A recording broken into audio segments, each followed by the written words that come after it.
আজকে আলোচনায় থাকবে তোমার পাঠ্য বইয়ে পরিচ্ছেদ 23 থেকে অনুসরণ। বিসমিল্লাহির রহমানির রহিম। আসসালামু আলাইকুম। সুপ্রিয় শিক্ষার্থী বন্ধুরা, আজ আমি তোমাদের সাথে নবম দশম শ্রেণীর বাংলা ব্যাকরণের একটি অত্যন্ত গুরুত্বপূর্ণ বিষয় নিয়ে আলোচনা করব।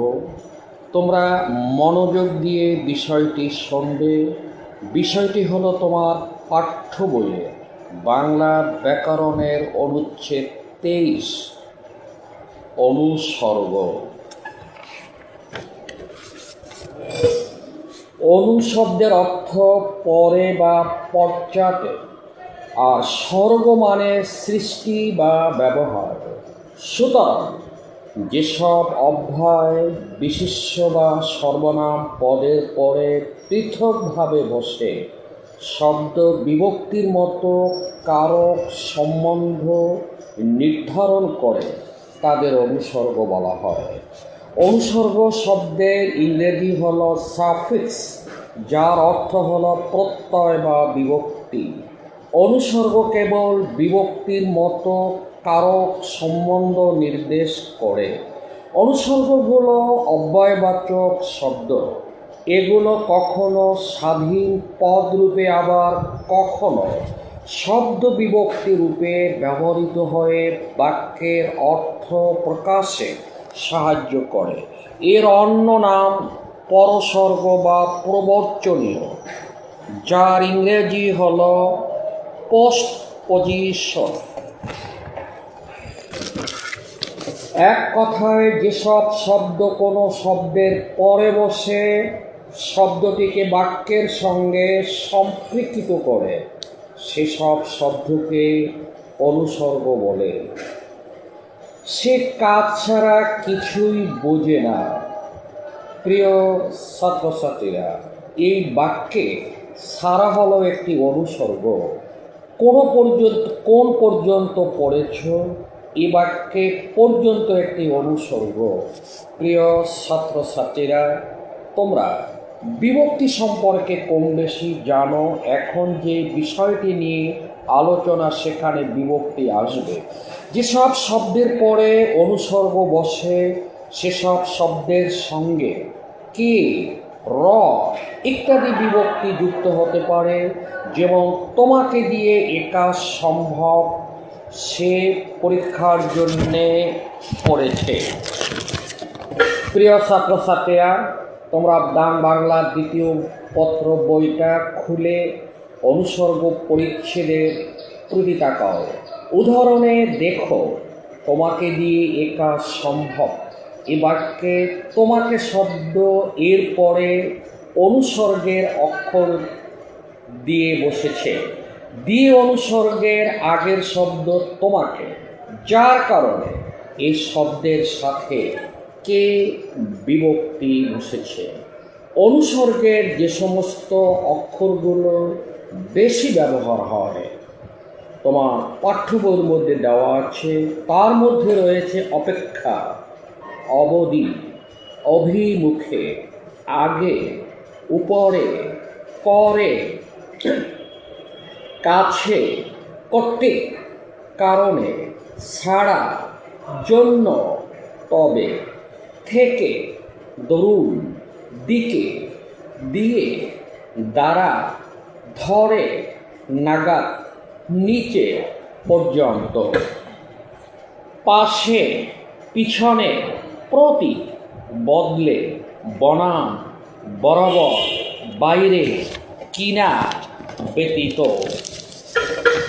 ভিতরে, মতো, মাঝে, লেগে, সঙ্গে, সম্মুখে, সাথে, সামনে, হতে।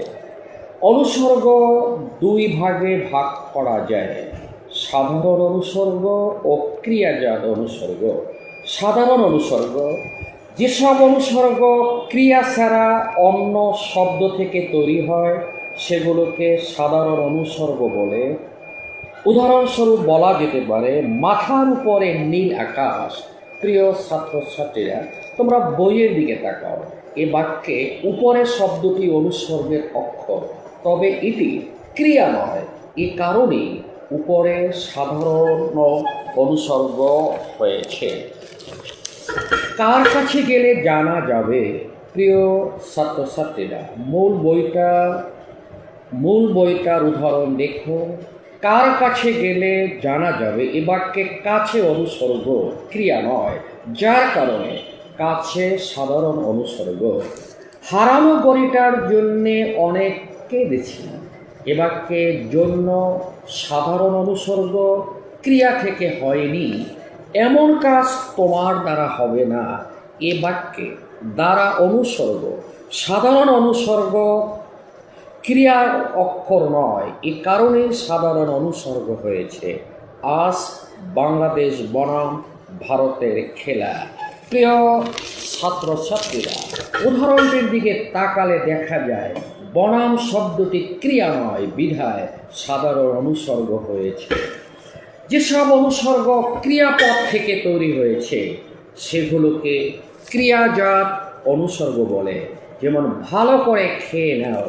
প্রিয় ছাত্রছাত্রীরা, উদাহরণটি তাকাও।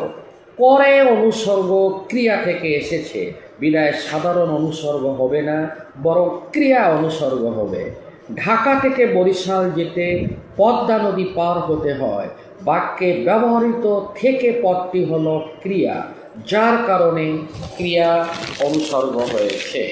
প্রিয় ছাত্রছাত্রীরা, তোমাদের পরীক্ষার সুবিধার্থে, অর্থাৎ অনুসর্গ থেকে যে সমস্ত প্রশ্নগুলো সাধারণত পরীক্ষায় আসতে পারে তার থেকে তোমাদের পাঠ্য বইয়ের অনুশীলনী চ্যাপ্টারটাও আমি সলভ করে দিয়েছি। এখানে আছে অনুসর্গ কত ভাগে ভাগ করা যায়, উত্তর হবে 2 নম্বর প্রশ্নে আছে সাধারণ অনুসর্গের প্রয়োগ ঘটেছে কোনটিতে, উত্তর হবে মাথার উপরে নীল আকাশ। নিচের কোনটিতে ক্রিয়াজাত অনুসর্গের প্রয়োগ ঘটেছে, উত্তর হবে তুমি আসবে বলে দাঁড়িয়ে আছি। এরপরে কোনটি অনুসর্গের উদাহরণ, উত্তর হবে অভিমুখে কাছে। ক্রিয়াপদ থেকে তৈরি হয়েছে কোন অনুসর্গ, ক্রিয়াজাত অনুসর্গ। প্রিয় ছাত্রছাত্রীরা, আমি পর্যায়ক্রমে তোমাদের জন্য বাংলা দ্বিতীয় পত্রের যে চ্যাপ্টারগুলোর মধ্যে ব্যাকরণিক থিম রয়েছে আমি পরবর্তী ক্লাসে আলোচনা করব। আশা করি তোমরা আমার লেকচারটা শুনে উপকৃত হবে এবং আমার লেকচারটা শেয়ার করে রাখতে পারো। আল্লাহ হাফেজ। কণ্ঠে আবার দেখা হবে। ভালো পরীক্ষা দাও, ভালো জীবন গঠন করো। আসসালামু আলাইকুম।